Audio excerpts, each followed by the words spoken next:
Kingdom Hearts, the series that somehow convinced us that a giant key could be the ultimate weapon, that Goofy and Donald Duck could be our most stalwart allies in an interdimensional war against darkness, and that, yes, it's perfectly normal to cry over the fate of characters with names like Xemnas and Ansem. Today, we're taking a journey through the heart-shaped moon and back as we visit each entry in the beloved Kingdom Hearts series. I'm Blast, your guide on this magical journey, your very own Jiminy Cricket, if you will. And no, before you ask, there won't be a quiz at the end of the video to see if you finally understood the plot of Kingdom Hearts. I'm not that cruel.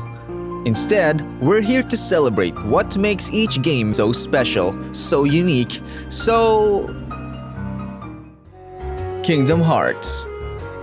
Kingdom Hearts, a title that, like its Keyblade-wielding protagonist, managed to unlock a unique and delightful fusion between Disney's vibrant worlds and Square Enix's grand storytelling. And if you're like me, someone who has grown up playing Final Fantasy games and watching Disney shows and movies, then the discussion ends here. Just shut up and take my money. It's hard to forget the sheer joy of that initial foray into Traverse Town, the thrill of the first real-time action RPG combat system Square Enix had ever pulled off, as you battled your way through heartless hordes with your trusty Keyblade. And the boss battles, they were a spectacle to say the least, taking us on a wild ride across a cascade of Disney and Final Fantasy-inspired worlds. Plus, who could forget the heartwarming, tear-jerking tale of friendship that tied everything together? The charming bond between Sora, Donald, and Goofy. Not to mention the shock and awe of that plot twist near the end. Ahem. No spoilers, of course. For now that we've established that this series is a combination of both Disney and Final Fantasy, both masters of creating musical masterpieces, it's fair to say that each installment moving forward consistently pushes out hit after hit in every one of these releases. That's right, even outside its mainline releases. Anyway, even after all these years, Kingdom Hearts remains a crowning jewel. Its magic is unspoiled and its charm undiminished. Kingdom Hearts Chain of Memories. Next up, we have Kingdom Hearts Chain of Memories, the game that dared to be different, swerving away from its predecessor's action RPG mechanics to deliver a unique strategic twist. It's like they took our beloved Kingdom Hearts and said, what if we made it a card game? And you know what? Since this is a best things video, I'll say that they absolutely somehow almost nailed it if they are going for semi-decent. That's the nicest way I can put it.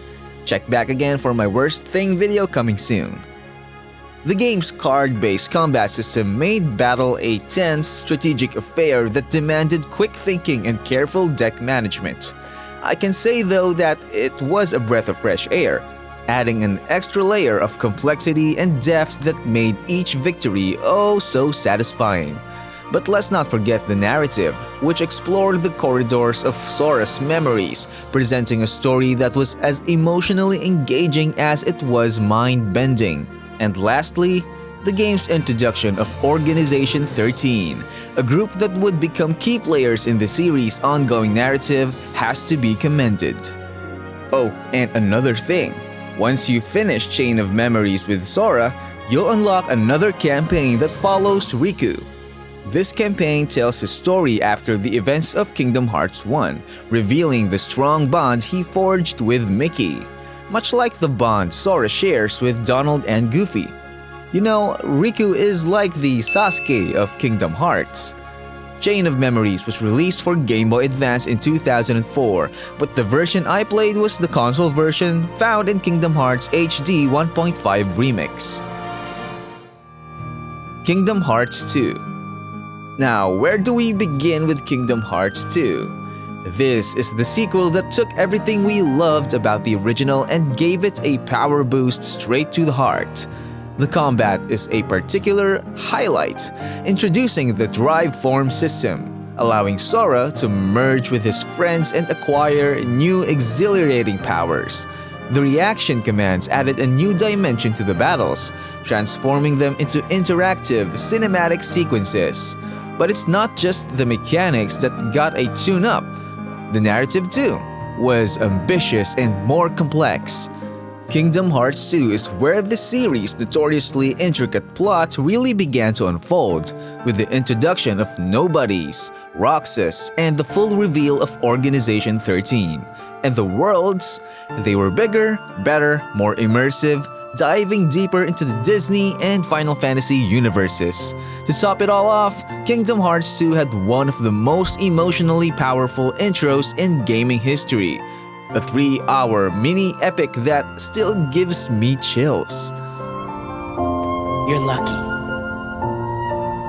Looks like my summer vacation is over.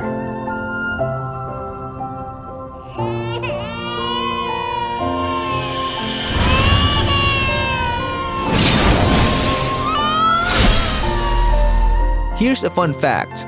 Kingdom Hearts 2 was actually the first Kingdom Hearts game I ever played, and is what I consider to be the best in the franchise. Well, I know I'm not unique in that regard, as I believe many people also favor it. However, my preference is compounded with added nostalgia and the advantage of it being my first introduction to the series. I really liked Roxas' character in the short but sweet summer vacation. By the end of his section, I was already feeling heartbroken, and I even preferred to continue playing as him rather than switching to Sora. Well, given that at this point, Sora and I hadn't been introduced yet. However, I think I'm not alone in liking the character. It's a good thing this is definitely not the last time we'll see him. Kingdom Hearts 358 over 2 days. And then we have Kingdom Hearts 358 over 2 days, the DS title that put us in the shoes of, like I said in the earlier entry, the enigmatic Roxas during his time in Organization 13. This game is known for its panel system, a mechanic that lets you customize your abilities, items, and even your level.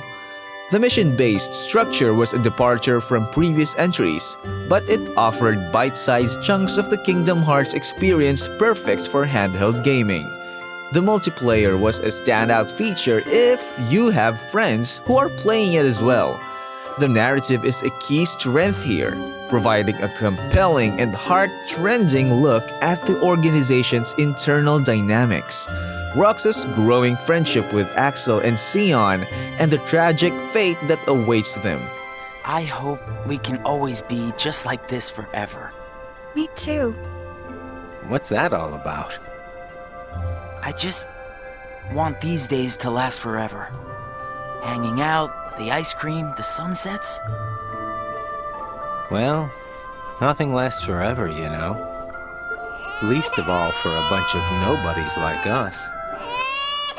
But it's okay if things change and we can't meet up here. It's a side story, sure, but one that enriches the broader Kingdom Hearts narrative in a way few spin-offs manage to. Kingdom Hearts 358 over 2 days? You're a little game with a big heart.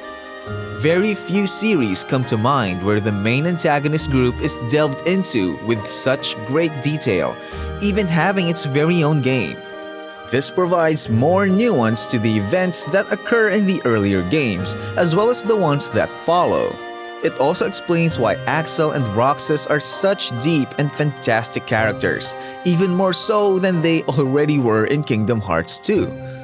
Oh, by the way, if Riku is Sasuke, then the Organization 13 is Akatsuki. Kingdom Hearts Recoded. Next on the list is Kingdom Hearts Recoded, the remastered version of the mobile game Kingdom Hearts Coded. This game took us on a digital journey into Jiminy Cricket's journal, offering a remix of familiar words with a new, data-infused twist. The gameplay was a smorgasbord of styles, shifting from traditional action RPG combat to side-scrolling platforming, puzzle solving, and even a turn-based RPG section. The new overclock system provided a fresh take on character progression, letting you unlock abilities in a grid-like structure. The puzzles too were a standout feature, turning each world into a delightful enigma to untangle. And although the story primarily revisited old ground, it was sprinkled with new insights and revelations that shed fresh light on the broader narrative. Ultimately, Kingdom Hearts Recoded is a playful, inventive remix of the series' classic beats. If the Kingdom Hearts story is considered an already well-seasoned steak, you can view Recoded as additional table condiments like salt, pepper, and ketchup? While it isn't as essential as the other games in the grand scheme of things, it's still a nice addition to have optionally. In short, it's passable. Hey, gotta give myself a pat on the back with that analogy. Kingdom Hearts Birth by Sleep. Moving on to Kingdom Hearts Birth by Sleep, this prequel transports us back in time to the origins of the series' epic saga. This game should never be missed if you're a Kingdom Hearts fan. Along with being an enjoyable game overall, its story is as crucial to the entire series as those in Kingdom Hearts 1, 2, and 3. The game introduced us to 3 new protagonists, Terra, Aqua, and Roxas. I mean, Ventus. Each with their own intertwining storylines and unique playstyles, giving us not 1, but 3 distinct perspectives on the unfolding drama. The combat system was a delight, introducing the command deck and style change mechanics that added a new level of strategy and customization to the proceedings. The narrative was an emotional roller coaster, revealing the tragic events that set the Kingdom Hearts saga in motion. Let's not forget the worlds, which included never-before-seen Disney settings such as the Dwarf Woodlands from Snow White's and the Enchanted Dominion from Sleeping Beauty. Birth by Sleep was also the first Kingdom Hearts game on the PSP, and it truly pushed the handheld to its limits with its beautiful graphics and large, detailed environments. However, you can also experience it in HD in Kingdom Hearts HD 2.5 Remix. Additionally, you can play a short expansion to it, 0.2 Birth by Sleep, a fragmentary passage, available in 2.8 Final Chapter Prologue, which directly ties into the story of Kingdom Hearts 3.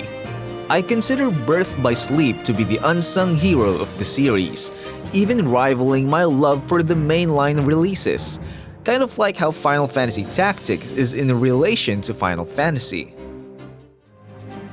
Kingdom Hearts 3D Dream Drop Distance. Stepping into the world of Kingdom Hearts 3D Dream Drop Distance, we find ourselves stumbling headfirst into the sleep realm. The game introduced us to the flow motion system, which transformed combat into a thrilling, high-speed spectacle with Sora and Riku bouncing, spinning, and soaring across the battlefield. The Dream Eaters, another standout addition, served both as allies in combat and as a mini-pet raising simulator between battles. These cute and quirky companions added a fun and engaging layer to the game. The drop system, allowing for seamless switching between Sora and Riku's parallel narratives, introduced an exciting layer of strategy to the proceedings. The story ventured into some of the deepest corners of Kingdom Hearts lore, setting the stage for the grand climax in Kingdom Hearts 3. The game's 3DS visuals were a wonder, fully utilizing the handheld's 3D capabilities to deliver some truly eye-popping sequences. However, you can experience the high-definition remaster of it in Kingdom Hearts HD 2.8 Final Chapter Prologue, which is the footage I'm using for this video. Kingdom Hearts 3D Dream Drop Distance is a roller coaster ride of innovative mechanics and deep narrative exploration. Much like Birth by Sleep, it's a game you need to experience to fully enjoy and understand the conclusion of the story arc in Kingdom Hearts 3. Kingdom Hearts Key. Before we delve into Kingdom Hearts 3, let's first turn our attention to Kingdom Hearts Key, as this game's plot is also connected to it, particularly to the X-Blade or Keyblade weapon that is central to the series' story arc. This browser-turned-mobile game took us back to the era of the Keyblade War. It gave us a chance to become a Keyblade wielder ourselves, customizing our character and joining one of the 5 unions in a bid to gather light and fend off the darkness. The gameplay was a departure from the series' usual action RPG style, but the turn-based combat had a charm of its own, requiring careful selection and strategic use of cards.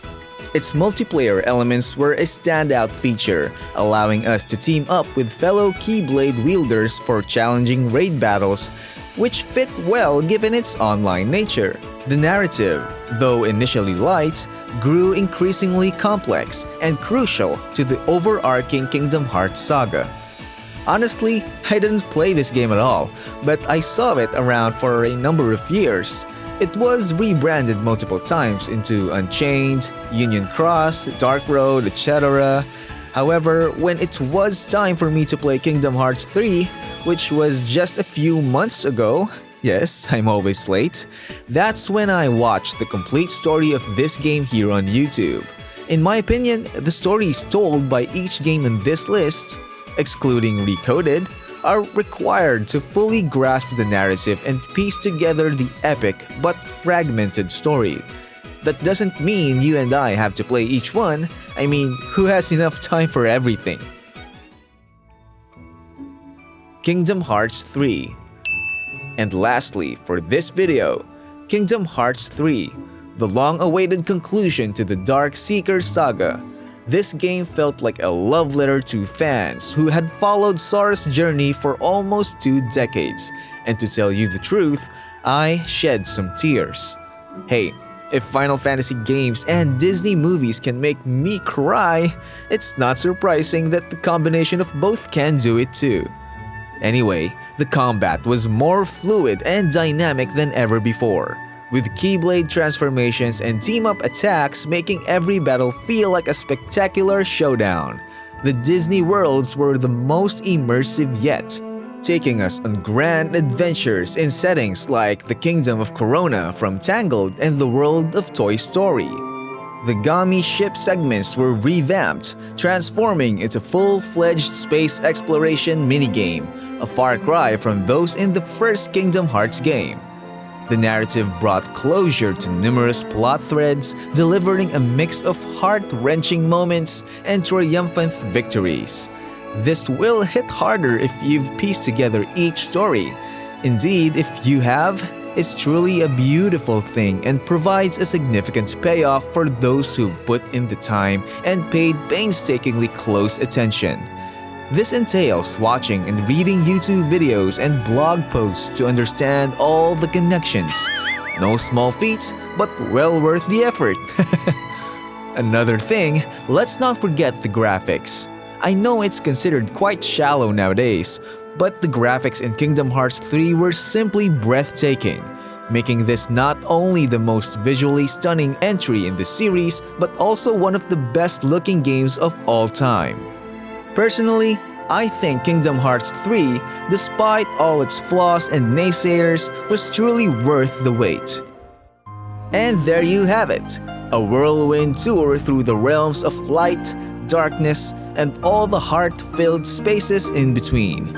From the humble streets of Traverse Town to the farthest reaches of the Keyblade Graveyard, we've laughed, cried, battled, puzzled, and most importantly, we've made friends.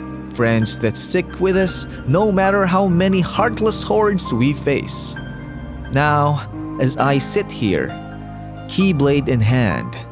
Okay, it's actually a controller, but let's not shatter the illusion. I can't help but feel a warmth in my chest.